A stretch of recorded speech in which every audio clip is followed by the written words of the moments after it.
जय श्री राधे राधे राधे। प्रिय साथियों, प्रिय बंधुओं, आज बहुत ही सुंदर प्रश्न पूछा गया है और मेरे अच्छे साथी हैं और मेरे सब्सक्राइबर हैं जिन्होंने प्रश्न पूछा है।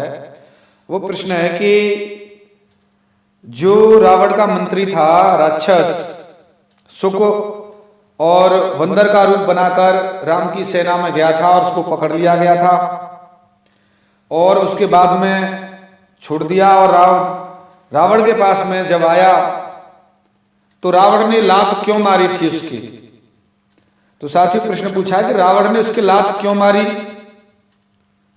ऐसा क्या कारण था, क्या रहस्य है। तो साथियों उस रहस्य को पूछना चाहा है कि ऐसा क्या कारण था कि रावण ने लात ही मारी। तो साथियों मैं उस रहस्य को बताना चाहता हूं कि जो सुक मंत्री था रावण का और रावण ने लात क्यों मारी, क्या रहस्य है, आप उसे सुनिए।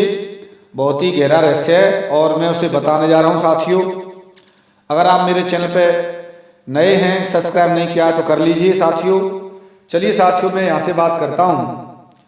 यहाँ से बात शुरुआत होती है कि जिस समय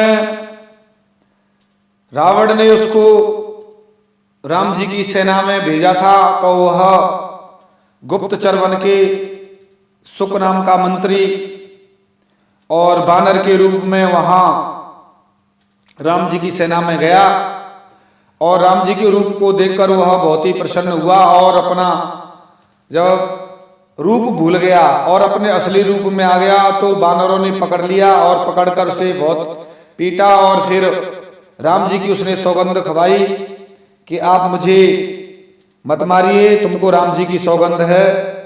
तो राम जी वहां पर राम जी के पास ले गए, लक्ष्मण जी ने छुड़वा दिया और लक्ष्मण जी ने पत्रिका दी, जाओ रावण से ऐसा कहना।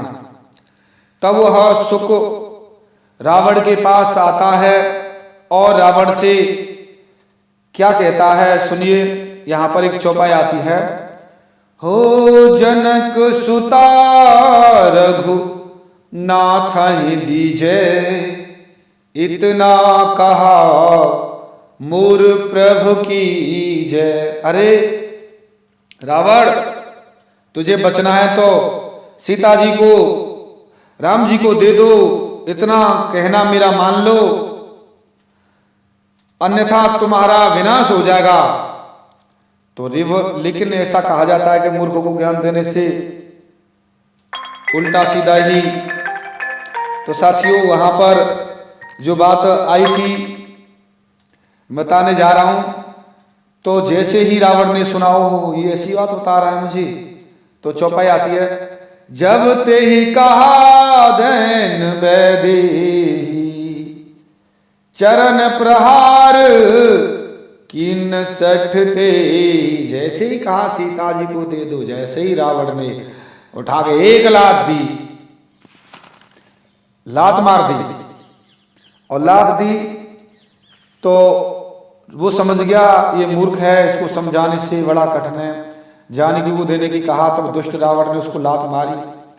समझ गया अब तो इसको समझाने खतरनाक है, अब ये बच नहीं सकता, हम समझा रहे हैं और ये लात मार रहा है, अब भाग लो भगवान की शरण में, इसके पास ही रहना खराब है ऐसे दुष्ट के पास में। तो नाय चरण सिर चला सो तहां, कृपा सिंधु रघुनायक जहां, करे प्रणाम निज कथा सुनाए, राम कृपा आपन गति पाई। और वह वहां पर सिर नवाकर चला गया जहां भगवान थे और भगवान जी की शरण में चला गया और भगवान जी को पूरी कथा सुनाई। वहां पर सुनाई, राम जी ने वहां पर उनको रख लिया। रखने के बाद में और पूरा आश्वासन दिया कि मेरे ही साथ रहो तुम, आपको किसी तरह की कोई कष्ट नहीं होगा।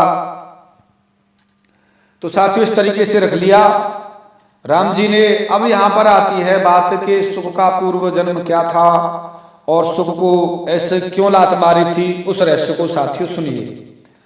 तो यहां पर बात आती है कि भवानी वह ज्ञानी मुनि था। एक समय जो सुक था पहले ज्ञानी मुनि था, बहुत ही दिव्य मुनि था। अगस्त जी ने, ऋषि अगस्त जी ने श्राप दिया था कि जा तू राक्षस हो जा। बार बार राम जी के चरणों की वंदना करके वह मुनि अपने आश्रम को चला गया।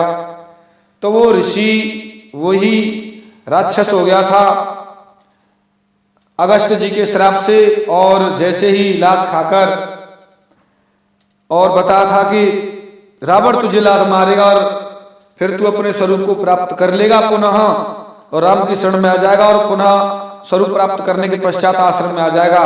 ये दंड भुगत वही हुआ।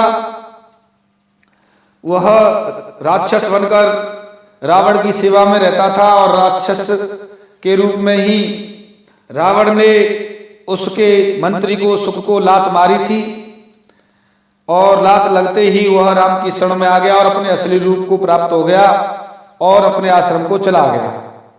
तो साथियों, यहाँ पर पूर्व जन्म में वह सुख एक ब्राह्मण था, वानप्रस्थ विधि से अपने धर्म और कर्म में लगा हुआ वह वन में निवास करता था। इसने राक्षसों के नाश के लिए बड़े बड़े यज्ञ किए तथा देवताओं की वृद्धि के लिए लगातार यज्ञ करता रहता था यह। इसलिए राक्षसों का इससे घोर बैर हो गया। राक्षसों ने कहा इसको तो मार डालना चाहिए, राक्षसों को नाश कर रहा है ये और देवताओं को बढ़ा रहा आगे। इसी समय एक राक्षस जिसका नाम वज्रद्रष्ट था, उस वज्रद्रष्ट ने रूप बनाया और सुख का अहित करने पर उतारू हो गया और मौके की तलाश में रहने लगा और देखने लगा कि कब इसका मौका मिले और कब इस मुनि को मैं नष्ट करूं जिससे हम लोग बच जाएं। एक दिन सुख आश्रम में अगस्त जी आए थे।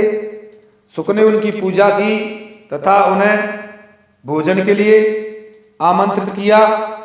ऋषि जब स्नान करने चले गए तो वही वज्रद्रष्ट राक्षस ऋषि अगस्त जी का वेश रखकर आया और सुख से बोला, हे सुख, यदि तुम मुझे भोजन कराना चाहते हो तो मुझे मांस युक्त भोजन कराओ। तो सुख ने उन्हें छद्मदेशी वज्रद्रष्ट अगस्त समझकर आज्ञा स्वीकार कर ली। वो जान गया कि ये तो उसी विधि से उसने मांस परोसा, और वैसे मुनि नहा धोकर जब आए देखा तो सुख ने क्या किया, ये तो मांस परोस दिया है और सुख की वास्तविक पत्नी को आश्रम में मूर्छित कर दिया था उसने, और स्वयं वह पत्नी के रूप में हो गया था वह राक्षस। और सुख की पत्नी का जब वेश रखे हुए वज्रद्रष्ट को अगस्त ने देखा, वज्रद्रष्ट राक्षस है ये, तो अगस्त जी को जब देखा तो तुरंत ही समझ गए इस राक्षस की करतूत है। तो अगस्त जी ने आगे बढ़कर अब अच्छे निर्वास देखा तो उसने श्राप दिया था, जा राक्षस, तूने मुझे ऐसा मांस परोसा है, तू राक्षस हो जा। उस मुनि को श्राप दे दिया अगस्त जी ने। वो बोला, भगवान इसमें मेरी क्या गलती है, ये राक्षस वेश बदल के आया था, मुनि समझ गए थे इसकी भी कोई गलती नहीं है। तो मुनि ने फिर अगस्त जी ने कहा, कोई बात नहीं है, तूने इतना अपराध किया उसका दंड भुगत, लेकिन राक्षस हो जाएगा उसके बाद, राक्षस होने के बाद में और लात पड़ेगी तेरे, और लात पड़ने के पश्चात में राम की शरण में आ जाओगे तुम और अपने असली स्वरूप को, मुनि रूप को प्राप्त हो जाओगे और तुम आश्रम में आ जाओगे, तब तक के लिए राक्षस बनकर रहो। तो साथियों, यहाँ पर वही बात मैंने आपको बताई कि वह किस तरीके से राक्षस हुआ, कैसे हुआ, और थोड़ी सी ही उस गलती के कारण से राक्षस होना पड़ा।